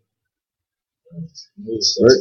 It's just like they have this picture online right now with a lady, black lady, handcuffed to a bed in a hospital. And it's like, they handcuffed her and she has to give birth. Handcuffed. She has to. Yeah. What do you mean she has to? No, because they constrained her. She's in labor. So what? They've shown her in labor. They just have a picture of a lady handcuffed. She's obviously pregnant. Yeah, she's pregnant, and what is that supposed to? That's what you get for going there. You should have had a midwife. And a big, swimming pool in your living room. Right. And then you go in that and you have your midwife and you have your husband and then you have a homebird. No handcuffs. What if you come there and snap handcuffs on? In other words, it's a carrier Of what is going on. Yeah. Right? We put ourselves in it. You should watch this movie called it's called The Business of Being Born. The Business of Being Born? Yeah, The Business of Being Born. The Business of Being Born. There's a little DVD plug or something. Documentary plug. You mean the business in terms of hospital business? Yeah. Versus that. home birth. Yeah. Versus home birth. For real. Which must tie into all of this stuff with the birth certificate. And this Probably in is some ladies. You're talking Ricky Lake, the same one who's doing that we used to have the show and stuff there. Yeah, Ricky Lake. Switch up. So no more propaganda. Switch it up, bro. So yeah, Noble Drew Ali said in Drew Ali's Warnings and Prophecies, what are all these Moors doing here? There are only going to be a handful saved. I can count them on my fingers and have fingers left over. So we knew he knew about the sellout. We knew about the infiltration. We knew that he knew that he was going to get assassinated. That's why he put certain things in place. You know what I said? It came to me now. What I sense is that with these people, death is our interpretation of something. Is the way we look at something. But really, I mean, I was reading some stuff which really was at Quran, Circle 7, right, which was saying that it's basically he came here to do his work. Yeah, his work's done. The work's done. But he doesn't go anywhere. Exactly. And he come back, and he's come back. Exactly. Right? Exactly. So, I mean, that to me is almost a European sort of slant on it too. Yeah. But he died. Right? Yeah. It's like when you finish a game, when you finish the game, and you know at the end of the game is a celebration and the game's done. You want your life. That's right. You're not dead. The game is done. That's what life is. There's a saying I will go by. There's death in life and life in death. Yeah. Sure. Even when he's died, he's still alive. You know, there's always the next transcendent. Yeah. It's not death. It's the word we use literally. But that's where I sense some of that being. That's what I think has us all tied up too, right? Because the word death is negative, right? So all of us, they got us. They got us all fearing something that really we should probably be heralding. Right. We should really be cheering, waiting for this. We've done our job. Let's move on. Exactly. Basically, when you give birth, everybody cheers. It should be the same way when you're dead. That's right. But we'd be thought like, well, I think this is where the dogma comes into it. Right, exactly. Right? This is where I think they talk about the angles within the stuff. Right? They got you believing that you're living in sin all through this, and the result of this is death. Right. And really, it's life. Yeah, straight. Hell on earth. I placed the ball on Babylon, and it's rolling down. And anyone that gets in the way is going to be ground to powder. So he placed the ball on Babylon and it's rolling down. Who gets in the way is going to be ground to powder. Right. Yeah, well, if you relate it to when they had Yahshua Christ in the tomb, and then they put the seal on there, and then they put the boulder in front of, right? The boulder being going downhill means that the Roman seal is broken. And the Roman seal is broken because he got the mandate back and he proclaimed us a nation. Go out there and redeem your people. And we just looked at him like, you're weird. Yeah, right. You know what I mean? Instead of doing what he said. Right? Yeah. Right? Because that's why he said, it will take you 50 years to find out what I brought you. And 50 years, and if you are not careful, 50 years after I'm gone, you wouldn't know I would have been here. So it's going to take you 50 years to find out what I brought you. Right? So by 1980s, we should have found out. Right? Like it should have been figured out by 1980s. Basically, what happened? Let's say. Well, I guess it was. Though. Well, logically. There was some who were. But everybody was supposed to be. Because by the 1980s, everybody went through the Black Panther thing. You know that didn't work because they killed Huey P. They killed freaking everybody. The NAACP thing didn't work because that got bought out and all that. Some Jews founded that, right? Yeah. The civil rights movement, Dr. King getting assassinated, showed you that doesn't work. That's flop. What's interesting though, there's been Move 9 showed you if you have no status, we're just going to throw a bomb on you and you don't mean anything. Probably won't have time today, but I want to hold you to move Right. 9. I don't know. Oh yeah, just go, write that down. Check that one out. Move 9, Philadelphia. Move 9? Yeah, move 9. That's an interesting story about birthrights, Okay. and that you need a status in order to exercise birthrights. You can't exercise birthrights as a stateless person. Right. Which is what we are. Which is well, some of us are. We're not that. Yeah. So move 9, Philadelphia, right? Yeah. Okay, so go on. That's a What good was the other story, things? right? Move 9. NAACP, Yeah. right? Any type of civil rights movement or whatever, right? And then after the 80s, there were all these reoccurring things to show us that, you're in error, right? People getting shot, black guy got shot, black guy got shot, police killed a black guy, and, why do you think they're trying to get rid of this black thing? Or why do you think these black things keep dying? Because, death attracts death. If black according to science means death, and you want to call yourself death, obviously death is going to gravitate to you. If death is what's on your mind all the time. I'm black and I'm proud. Oh, really? Okay, we'll see when death comes. I see this as being a spirit trying to rise, and it's doing it in the wrong way. Right, it's rising down. It's going down. So you'll never go up. Can't. In that fashion.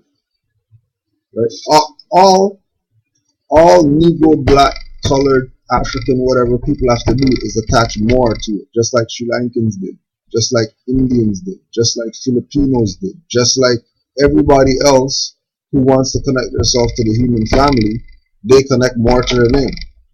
When did the Indians and Sri Lankans attaching that? Okay, we'll update that one for you. Okay, you missed this one too. So you just Google Indian Moors, right? I know because even in this Indian Moors. Yeah. Is that all of Indian people? Well, it tells you clearly. Just the Dalits, the What? ones who are Negro appearance. Before the 1911 Ceylon census, Moors in Sri Lanka were counted as one. Okay. Right? From the census onward, they were divided into Indian Moors and Sri Lankan Moors. Indian Moors were brought to Sri Lanka for the same reason as laborers and plantations. Indian Moors. Indian Moors. Right? And they're basically letting you know that, there was slavery over there. And people were laborers and, they were slaves.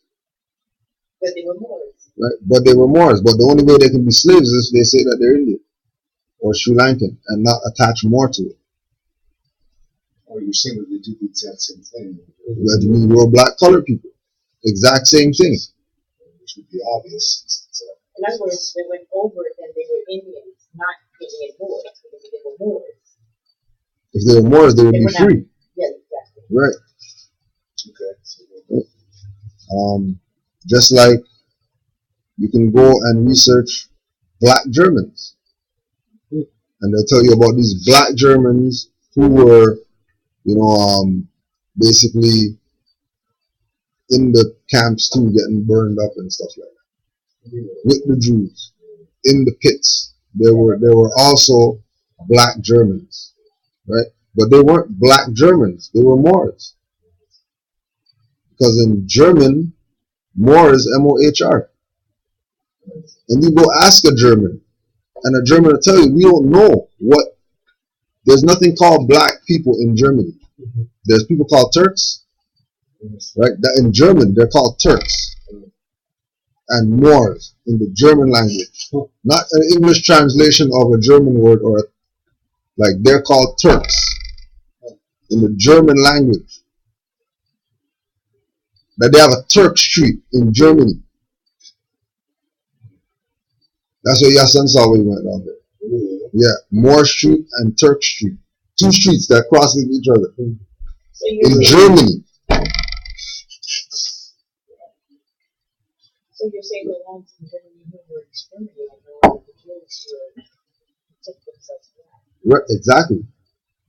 Or they were labeled black, which is why they just like Jews are really Germans.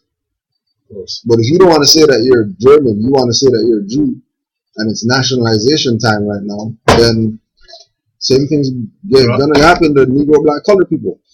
But what's obvious too is that Jew is, as we know, is a level of awareness, right? Not anything else, right? So that is why in this new movement, like in this new modern era, you have these Europeans claiming themselves to be Jews, because they're taking that power and that energy, science, and then they're also using the Holocaust as the basis for everything, right? Because saying, look at what has happened to us. We should be able to. And then no one can say a word against them because of this atrocity. Yeah. But the real reason why no one can say a word against them is because of the allies. The ally they have with the U.S. Because it was the U.S. that funded Hitler.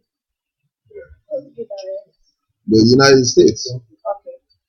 That's who funded Hitler. Yeah, but that's a very complicated story. Because apparently a part of that was having a reason to establish the state of Israel.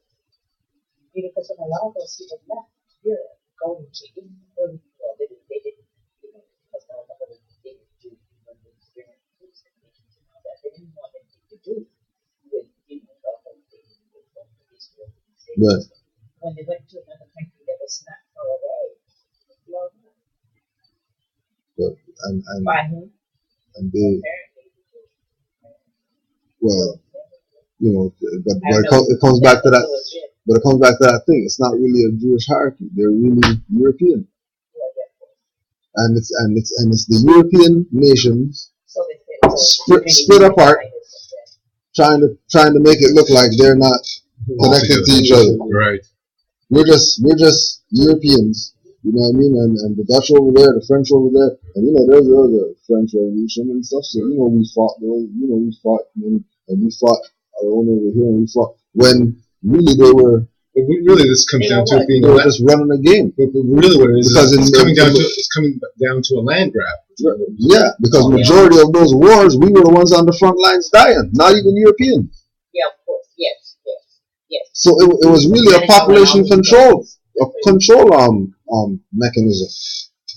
It wasn't wars. They'll push it in history books as there was a war against these guys and these guys, but really it was population control. Get the Negro black colors out the way. If you're black, we'll put you in the army and we'll give you. Okay, everybody signs up. Okay, now we got them. Oh, and this is what the draft is all about too. Exactly, because they're gonna make you say that you're fighting for your country. Right. But that country is a private corporation that's run by Europeans. That's right. That you can't even be a citizen of it. That's right. But you're gonna go fight in the war. And what they've done is they labeled you a non-citizen to begin with, so that they could rope you in. Yeah, right. Yeah. Right. Wow. But whose fault is that? That's our fault. It's not their fault. They're just doing what they do, which is they're diabolical. They're just doing what they do. Right? Yeah. Relative. Well, considering that the world's population is either Asiatic or European, they're outnumbered. Because Sri Lankans say that they're Moors, which means that they're dark-skinned people. Right? But so is Asians. Right? Yeah. Right? So when Noble Ali said that he came for the nations, all the nations did what they're supposed to do. Except one nation. The nation in between the jurisdiction of Mexico and anything above Mexico. They didn't make a claim. They wanted to be, and the islands. Yeah, they have free national name. They already made the announcement that they're not going back to the Summit of the Americas if Cuba's not in it. Yeah. Exactly. It makes sense because all of them are republics and all of them know that, okay, it's nationalization time right now. because they're trying to now take over the Americas. The democracy is trying to take over the Americas. I know what they've always tried. Yeah, but they've always tried. But where's the hub that they're working from? The hub that they're working from is the pyramid side that nobody wants to use because everybody thinks that's Illuminati. It's Illuminati, the secret society symbol. So what they've really on another level, what they've done is the very basis of power. They've got us believing that it's evil. It's evil, exactly. So we're then using our own energies to push it away, and they're taking that and using it against us. Yes. Yeah, I know. It's crazy voodoo that they were. Wow. When you know to break the brainwash, all we have to do is proclaim our nationality. Right. That's all. As soon as you proclaim your nationality, the spell's broken. Right? And proclaiming your nationality is, you go to the secretary, right? And the secretary writes on your nationality card, what's your name? Kudrado L. That's it. Okay. That's your name. Here you go. Nationality card. Now you're proclaimed. Now you have to study so you can really know what exercising birthrights is, because don't think that card's going to do something. The card's not going to do anything. Or the papers, or being able to write writs or whatever. That's not what the salvation is. Salvation is knowing who you are. Study yourself. Salvation is studying yourself. Because if you know yourself, then you know others. Right? And once you know others, then you know how to maneuver so that everything could run in harmony. If I know that you don't like, whatever, I wouldn't bring whatever to you, because I know better. You're talking about sort of standing on your position. Yeah. And then not tolerating anything. Exactly. Anything nothing but what is. Because what is. There's no nationality is the order of the day, not because we say so, not because Moors say so, and we're trying to get people to join the Moorish. No, like across the world, they know that nationality is the order of the day. Right? Just like, actually, we'll close out with this. Right? We'll close out again with Brother El-Hajj Malik El-Shabazz. The last speeches from a speech called Not an American Problem but a World Problem. Excerpt, page 151. And in order for you and me to know the nature of the struggle that you and I are involved in, we have to know not only the various ingredients involved at the local level and national level, but also the ingredients that are involved at the international level. And the problems of the black man here in this country today have ceased to be a problem of just the American Negro or an American problem. It has become a problem that is so complex and has so many implications in it that you have to study it in its entire world, in the world context or in its international context, to really see it as it actually is. Otherwise, you can't even follow the local issue unless you know what part it plays in the entire international context. And when you look at it in that context, you will see it in a different light, but you see it with more clarity. Mm-hmm. And Islam, and that's what Noble Drawley brought, that broader perspective, that international perspective. That once we start looking at things on these levels, we would clearly see that we're in error and immediately change our position. Because we would know that we're in error and we've been the ones in error for all these years. It wasn't the so-called enemy that we say is the enemy. Like, we're the real enemy of ourselves. And this is where the sorcery comes in, because slavery and them enslaving us is a two-way street. Exactly. We have to be actively allowing them to do this. Right. Consent. You have to give consent to be a slave. Because no country can be taken, or nation can be taken over if they're on their proper person. They're in their proper person. you wouldn't even attempt to try to take them over if they're in their proper person, because you already know what's gonna come, right?